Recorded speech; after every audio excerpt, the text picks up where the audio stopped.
All right, so we got a question from one of our community members around the ability to land a job based on the background, the educational background that our member has. And so let's just dive right in and read the question. I'll try to provide as comprehensive of an answer as I possibly can. So the question goes like this. My major is a BA Honors International Business Management. First question, is it possible for me to build a career as a business analyst from a business management background? Pros and cons. Is it that only candidates from an IT background can get jobs and build a future as a BA?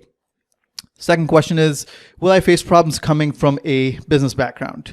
What can be done to be in a position where I can grow while having a business background? So this member of ours basically has a business management degree in international business, and he's basically asking whether that's going to limit him into becoming a business analyst. Short answer is no. You don't necessarily have to have an IT background. You need to have a base level of understanding about how systems operate, but by no means do you need to have a comprehensive IT background to become a business analyst. So let's just go through the response that I gave him in our in the chat that we had. So for number one, I said yes, definitely. I've worked with many business analysts who've come from a commerce background. And so many of the business analysts that I've worked with, I would say, would it be a majority if I was to think back?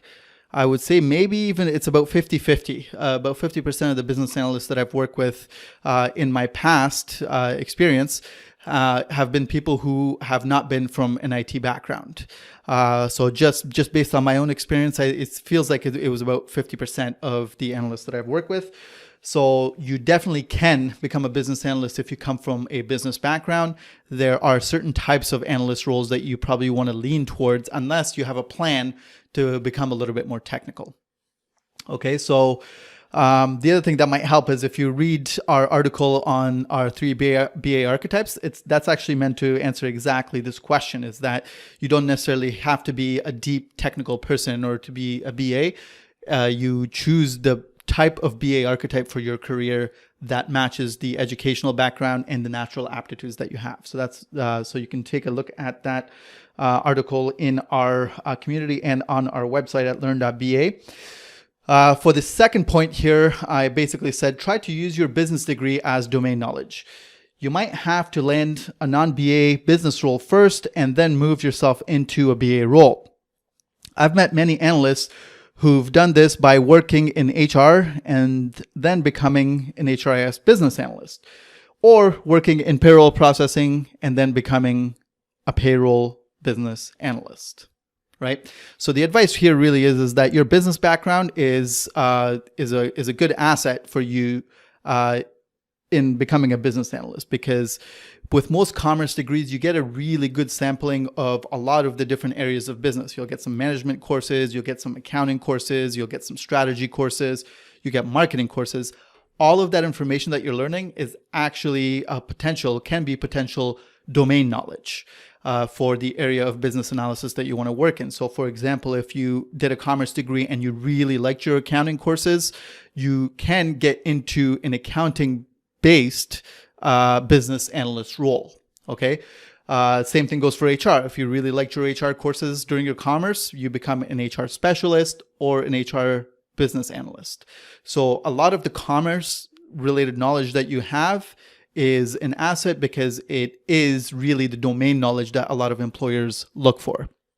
So that was my response, and I'm going to expand on that a little bit more in just a second. The follow-up question that we had here is that, if possible, please also advise on which SAP modules to go for.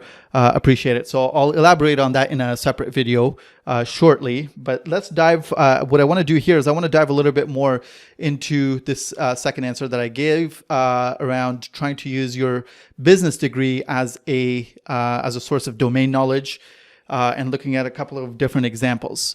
So with most business analysts most aspiring business analysts that I speak to, the way that I like to explain to them the path of getting into business analysis is somewhat like this. There are usually very few roles out there, even today, where employers hire directly into business analyst roles. They do exist, and I'll talk about those in just one second, but the majority of business analysts that you're going to meet throughout your own career and that I've met through my career are people who have done other jobs and then eventually landed into a business analyst role based on the previous work experience and the previous education that they've had. And so for many people, becoming a business analyst is a bit of a longer term goal because getting into and finding business analysts right off the bat, right after you graduate, can be difficult to find. There is one exception to that, which I'll talk about in a second. The most traditional, so with this picture, the way that I like to explain this picture is that there are certain degrees of separation that you can be at from your target role, which is your goal of becoming a business analyst, right? So the way that I like to describe it is that there are certain types of roles that put you much closer to the role of business analyst than other roles. So for example, if you're somebody who is a project manager, currently working as a project manager, software developer, QA analyst, you are very well positioned to becoming a business analyst. And for the reason for that is that you are typically, if you are in any of these roles, you have a lot of experience working with other business analysts. You have a lot of experience actually looking at the deliverables that the analyst produces, and you have a very clear understanding. You're very close to the role of a business analyst because typically you're working with an analyst on all of the projects that you're on. Right. So if you're in any of these three different roles, then you're basically just one step away from becoming an analyst. You are probably the closest. And out of these three, I would say software developer and QA analysts are the closest. If you are somebody who has done application support before, you probably have already done analysis work. So you're practically an analyst here. And part of what I teach in the BA Fundamentals course is that a large part of a business analyst's role or set of roles and responsibilities is to do application support. So there's actually a lot of business analysts who are not actually on projects are typically doing this. So this, technically speaking, should actually be right inside of this role here, is just a different type of business analyst. So again, if you're on any of these in any of these different first tier careers or jobs, then you are very close. If you're not in any of those roles, what you can be doing is you could be positioning yourself within your organization to get closer to one of these or the business analyst role itself. And the most common types of people that are from the business side that become business analysts are usually people who've been subject matter experts on projects before. And so typically, when I'm working on a client engagement, I have a set of stakeholders, and some of those stakeholders are the subject matter experts that I need to consult with very heavily to figure out what the solution should look like in detail or figure out what challenges exist. And so throughout my projects, I'm working very, very in depth and extensively with subject matter experts. What I find is that those subject matter experts that I've worked with in the past, now, like if I look 2-3 years or 2-3 projects back, a lot of the subject matter experts that I work with in the past have themselves become business analysts. And so that, if you can get yourself on a project, let's say, for example, you're working in a payroll department, right? If you're working on a payroll department, your company starts up, your organization starts up a project that is to maybe replace the payroll system that you have, which is a very big project. You want to position yourself to become a subject matter expert to work with the project team on that, because what that does is it sets you up to get into the business analyst role. Okay, you're a little bit farther away from that role than the folks that have these roles here, but that is probably the next best thing. I've seen many different subject matter experts go directly into business analyst roles. If you are somebody who has done any kind of testing on systems within your department, and so let's say, for example, you are an HR specialist inside your organization, but the HR systems are being replaced and your manager or somebody on the project team asks you to become a tester for the system, you are now a little bit better positioned to get into a business analyst role. Right? If you're somebody who works with the application support people to explain to them what the challenges are with the system that you're working with, and you're the one that is constantly in touch with the IT department who is helping you resolve the issues that you have, again, you're basically like a subject matter expert, but not on a project, right? You are a subject matter expert in your own area, but you're helping IT figure out exactly how things should be working on your side, again, you are well positioned. And so if you look at all of these different roles, you are a little bit farther out in the periphery of the business analyst role. But if you can get yourself into one of these types of roles within your organization, then you are, again, very well positioned to get into a business analyst role. So if you're an SME on a project and the business analyst that was on that project leaves the organization or gets promoted or something else happens, chances are they're going to look to the person who helped that business analyst figure out what things needed to be like to fill that BA role. And so you become a very good candidate for those types of roles when they open up if you are in this tier, right? Now, if you are not in the second tier, the next tier of there is to get into an area that is going to help you build your subject matter expertise. Okay. And so I have just a couple of examples here, but this is a very limited example of a lot of different types of jobs you could be in order to get into that type of a role. So again, if we're looking at finance, if you're looking, let's say, for example, you are somebody who's responsible for corporate reporting and generating reports out of the system to having the financial reports that your company publishes. If you're on the business side and you're responsible for doing that kind of reporting, you have a lot of detailed knowledge about that domain. You have a very clear understanding of what financial statements are supposed to look like.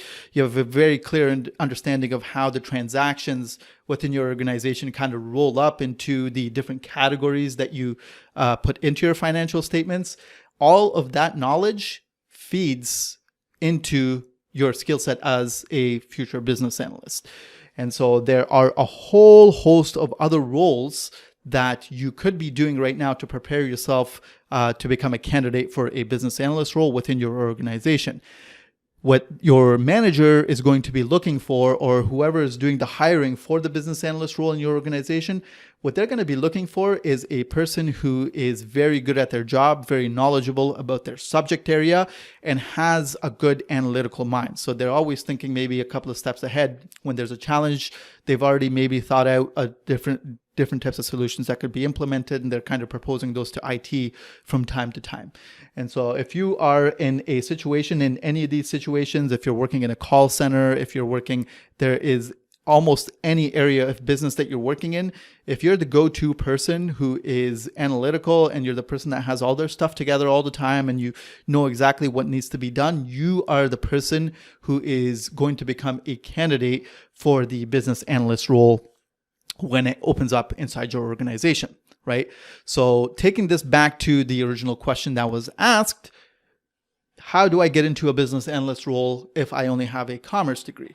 Well, if you have only a commerce degree and you're looking to take the traditional path, typically what you want to do is you want to spend a year or two doing the role that you are interested in becoming a business analyst in, really understanding that domain from a business perspective, and then getting yourself to become a candidate for an analyst role within your organization. In most organizations that I've seen and that I've worked in, recruitment for business analyst roles either happen from outside of the organization, or when they happen within the organization, they happen in this way. Okay, so that hopefully gives you a very clear understanding of what your future path into a business analyst role might look like. Now, going back to what I talked about earlier, so I said this is the traditional path for most students or for most people. Now, if you are a student or a new graduate of whatever business program or IT program you've graduated from, there is a small chance that you can get yourself into a fast track role that will get you into an analyst role much quicker rather than having to go through here. And that fast track role is typically in some of the big consulting companies. So if you look at the Deloittes, for example, the KPMGs, Ernst & Young, those types of the Accentures of the world. If you look at those types of companies, you'll notice that they have new graduate hiring. And what they do is typically what they like to do is that they like to hire new graduates who don't actually have any experience so that they can teach those new grads how to do things the way that they actually do it. What they see new graduates and students as is kind of like a blank canvas that they can teach to do things the way that they want them to be done without any previous experience. And so what you might be able to do is to get yourself into one of those positions, which is going to fast track you into the business analyst role the way that you see here. So for example, if you go to Accenture's website, haven't looked at it for a while, but I'm fairly sure that they still do a lot of the campus recruiting. And so they'll hire you into projects directly after you graduate, or sometimes they do it even on an internship basis. The thing to keep in mind about those types of role is that they can be very difficult to get, because the demand for those types of roles is very high and the supply of those types of roles is very low. And so you only have a small handful of companies who do things like that. And there are many people who are trying to get themselves into the fast track of that business analyst role. So it's very competitive, but that is an avenue that may be open to you if you are capable of getting yourself into that type of a role. Right. But again, this is really an exception. There is the most people that get themselves into business analyst roles go through some sort of a role like this, where they either get themselves into one of these roles where they kind of, get themselves onto a project and then maybe become a QA analyst and a business analyst, or they become a subject matter expert and then directly become an analyst. Some people go into application support and then they get onto projects as analysts. So hopefully that has given you a comprehensive answer to clarify for you what your future path might look like if you're trying to get into a business analyst role. You might be a new grad. You might be somebody who's experienced in any of these domains. The hope is that this clarifies it for you. If you have any other questions, follow-up questions, feel free to post it below and I'll answer it as quickly as I can. All right. So that's all I wanted to say for this, and I will see you on the next video.